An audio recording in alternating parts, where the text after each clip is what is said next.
Welcome back to AgriTalk. I'm Chip Flory, and I got to tell you, this next topic was put back on my radar screen about a year ago, maybe a little bit longer than that, and it's something that since I first talked with Caitlin Bissonette that I've been paying closer and closer attention to.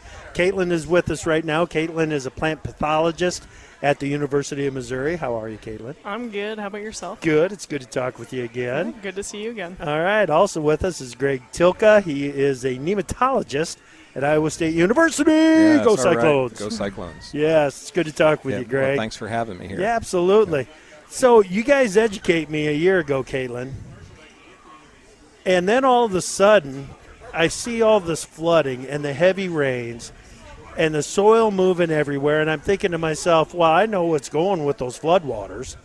The soybean cyst nematode is going with them, right? That is correct. So really what the problem is this year is soybean cyst nematode floats with water and it moves with soil particles. And so all that early season water movement that we had and that soil that has moved from field to field means that soybean cyst nematode has moved with it. Yeah. So numbers have either gone up or gone down in those fields where water has moved through. So it's going to be important to think about sampling and management a little bit differently in those areas. You know, the big message, and I think it was 2 years ago because I feel like we were right here at Rabo when we were talking last time. But at that time, it was all about sampling. Get out there and know the level of problem that you've got. And now I think it's got to be sampled because you need to know if you've got a new problem in different areas of the field. That's right. Last year, sampling was a challenge because we couldn't get into the field because we had a lot of late season rain. Yeah. And so that was the first obstacle we had. And now this year, sampling is going to be that next level because early season rains moved a lot of that soil, and now the numbers that we may have gotten last year or had in the past are not necessarily going to be reflective of what's going on now. Right. You know, Greg, battling these things and getting the word out like the soybean or SCN coalition is doing, that is number one critical to make sure that everybody out there understands that you probably have got a problem. Right. You know, and the problem, is it at different – how do I ask this question? Is it consistent across the Corn Belt or does it vary? It varies, but you shouldn't think of it as varying. I say if you think you have a little bit of SCN, it's like being a little bit pregnant. Yeah. There's no such thing. Yeah. And so farmers will be much better off if they catch it when numbers are relatively low. It's way easier to keep low numbers low than it is to drive high numbers down. But the wild card in all this is soybeans can look perfectly healthy in fields that have soybean cyst nematode. Right. And you could get yields of 65 bushels per acre in fields that have soybean cyst nematode if there's adequate rainfall. And if you're bringing in 65 bushels, you're not asking yourself what went wrong, but you could have got 72, 73 if you knew you had the problem and you managed it. So it's a little bit like high blood pressure in humans. There's lots of people walking around that have it and don't know they have it. Yeah. And once you get tested, then you know you've got it and you know you have to manage it with multiple different things. Right. So it's a pretty good analogy. You know, and with as tight as margins are, that extra 7 or 8 bushels per acre, Greg, makes a world of difference. It's free money. Yeah. It's free money. Yeah. If they manage what they've got, the problems they've got. Exactly. Okay, Caitlin, let's talk about management. We know that we've got a problem on our farm because we've sampled. What do we do next? Really, you got to think about management as a threefold process. You have to think about what soybean varieties do you have available, what resistance genes are there in your area, what types of rotations are you using, and what types of seed treatments might you want to consider as part of your management practices. Right. It needs to be an integrated approach. It's not just doing one thing to manage SCN. It needs to be an active management strategy. Right. And with, if I can interject, with continued sampling in future years to monitor your progress. So there's the analogy with high blood pressure again. Yeah. You do multiple things. You stop drinking, you lower your salt intake, you exercise, And then you still have to take your blood pressure every once in a while to see, are you making progress, are you keeping things in check? So she's perfectly correct in all those things. It's a multiple prong approach with continued monitoring. All right, so back to the plant side of it. Is there any visible evidence that you can see just by standing at the edge of the field and looking out across it? What do you look for? Sometimes there are symptoms for soybean cyst nematode infestation in a field. Sometimes you can see stunted plants, yellowing, especially you can see some yield loss in some parts of the field.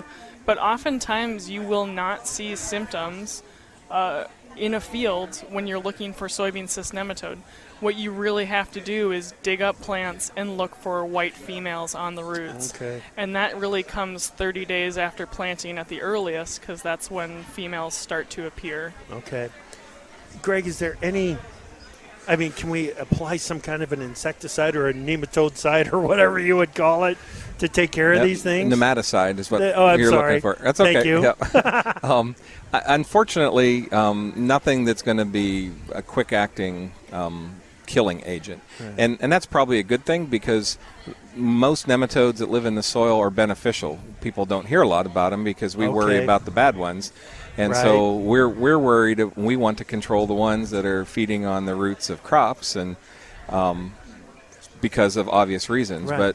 But they represent 5% of the total number of nematodes that might be in that soil, and all these nematodes are part of nature. So that's been the struggle. We could nuke the soil, for lack of a better word, but we would create more problems than would be solving. So it's figuring out a way to control this critter without doing broader damage. Is there any natural occurring happening event that will take them out? Yeah, well, yeah. There are things that live in the soil that eat nematodes, and some of them even are specific for soybean cyst nematode. But we've never been able to figure out how to manipulate them or add them to a new field for control. And there's a general concept of suppressive soil. So there are soils that have bad SCN that eventually they don't have bad SCN, and there was no management involved. We think it's just that all the natural critters that feed on nematodes, on soybean cyst nematode, build up and they suppress the nematode. But we haven't been smart enough to figure out how to manipulate that for crop production. Okay, so on the research side then, who's heading up the research? Who's paying for it? So Soybean Checkoff pays the great majority of soybean cyst nematode research, either at the state level. There's a regional North Central Soybean Research Program, and then the National United Soybean Board.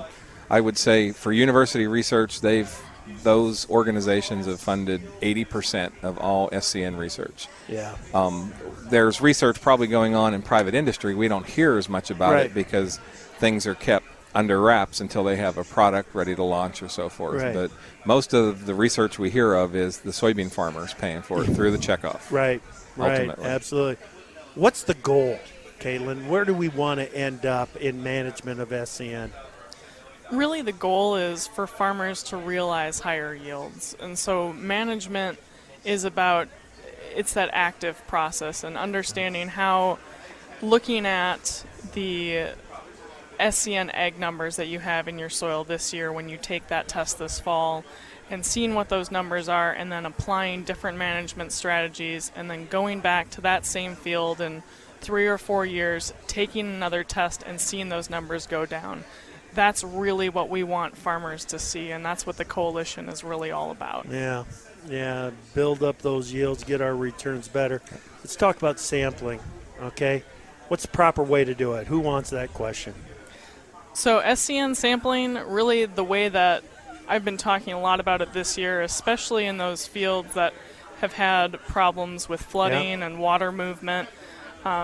When you're breaking up a field into areas, you're looking at segments as small as possible. You can break them down into. Oftentimes we talk about 10 to 20 acre segments, but if that's too small of an area, up to 40 acres is what I've been talking about. You want to get it as small of an area as possible because that's the more accurate your count will be.